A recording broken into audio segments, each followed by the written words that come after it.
Hi everybody, it's Anya. I'm an adult doll collector and toy collector, and welcome to my small plastic world.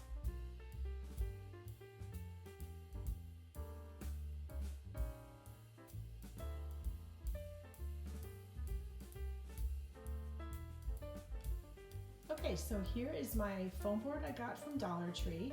It measures about 30 inches long and about 20 inches high, which I think is about 90 centimeters long and about 50 centimeters high. Correct me if I'm wrong, I'm sorry, I'm trying to learn metric. Measured in the middle of the board, and then I went about a couple inches off of each one, so there's one on either side.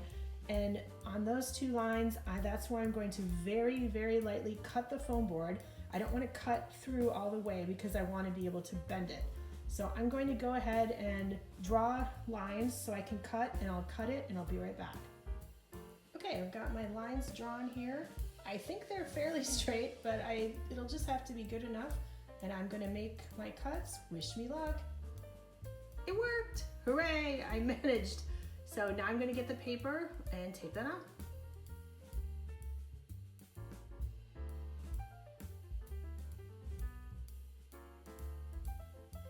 The first doll I wanted to talk about today is Butterfly Art Christie.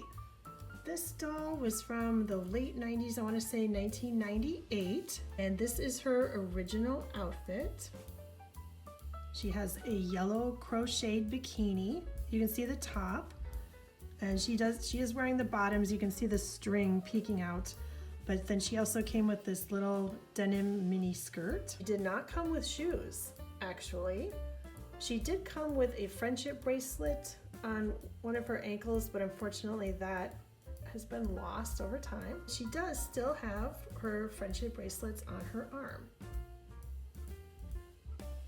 Now this line was called Butterfly Art because each doll had a kind of a butterfly themed tattoo, I guess is the best way to call it, on a different place. And on Christie's, it's up by her collarbones. So if she leans forward just a little, you can get a good view of it. It's like a pink and green butterfly, and then it has some purple kind of tendrils. I think this doll is absolutely beautiful. Christie has the Nichelle face mold. Nichelle was a friend of Shani. And so this was kind of unusual, I think, at the time for Mattel to use this face mold on a Christie doll. So that was kind of nice. Her hair has two different colors. As you can see, she's got a darker color and then a lighter highlight color. I believe the hair originally had an elastic over here on this side, like part of her hair was kind of put into a ponytail, I guess. But the elastic has deteriorated, and I didn't think she needed it. I thought it was okay.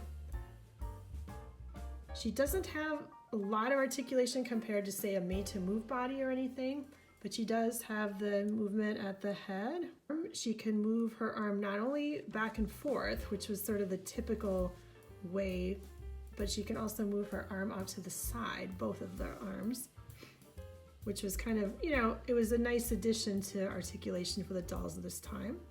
And she still has the 1966 torso, so she's got the twist and turn waist. So she can turn to pose a little bit more. She can bend at the hip to sit and at the knee.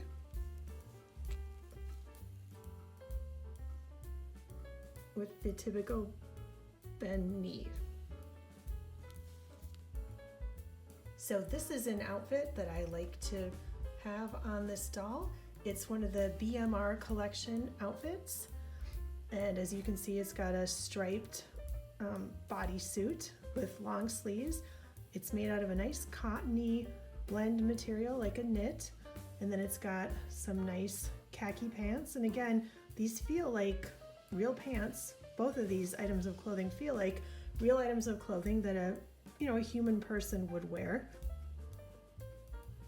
I just added these red shoes. They're not the shoes that go with this outfit, but I figured it works. So this is Butterfly Art Christie. I just love this doll. I think she's absolutely beautiful.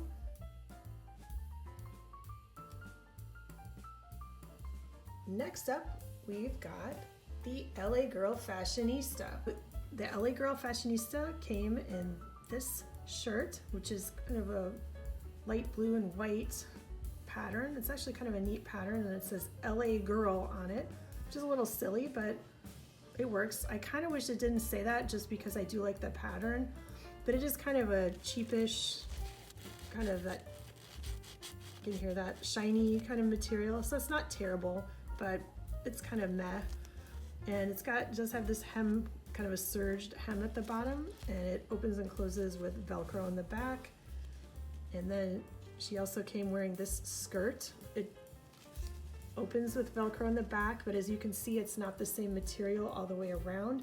This is sort of a knit material, and then this is slightly different material, and then there's got this kind of pleather material here.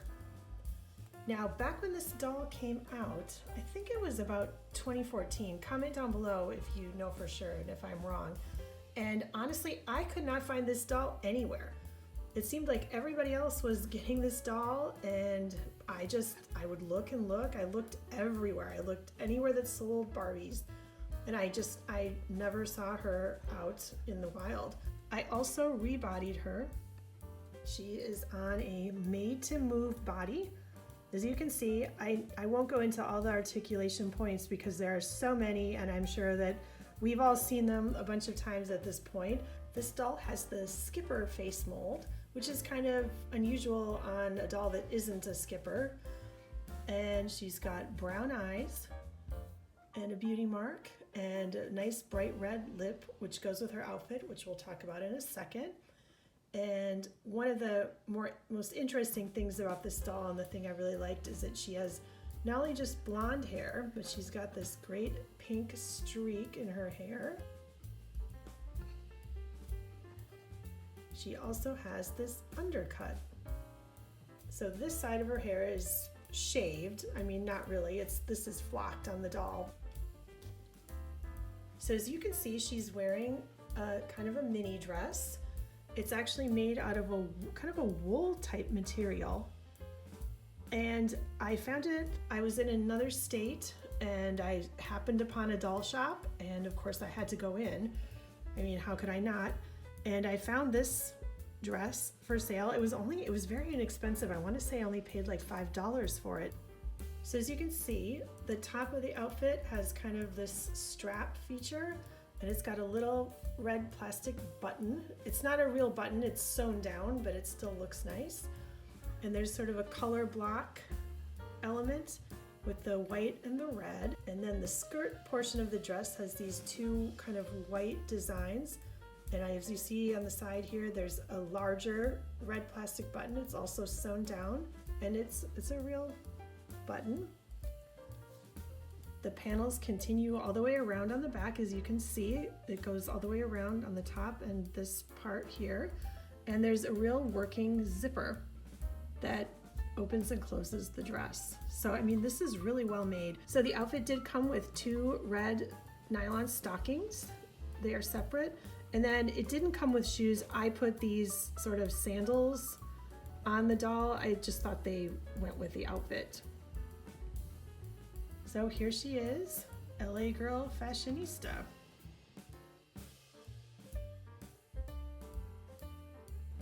Well, you may recognize this doll as the purple top made to move doll. And yes, she very kindly donated her made to move body to the previous doll, to LA Girl.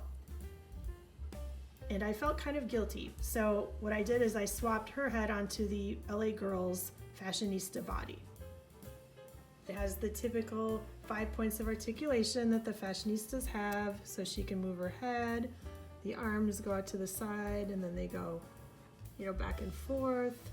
Her right arm is permanently bent. Her left arm is permanently straight.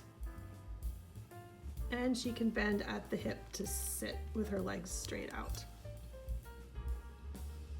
But she does not have a joint at the knee or at the ankle. She's currently wearing a Sparkle Girls fashion, Now, comment down below if you know, I feel like Walmart is not producing the Sparkle Girl fashions anymore, which would be a real shame if that's true. But if you know anything, let me know. I haven't seen them for a while because I really think they came out with some really nice outfits.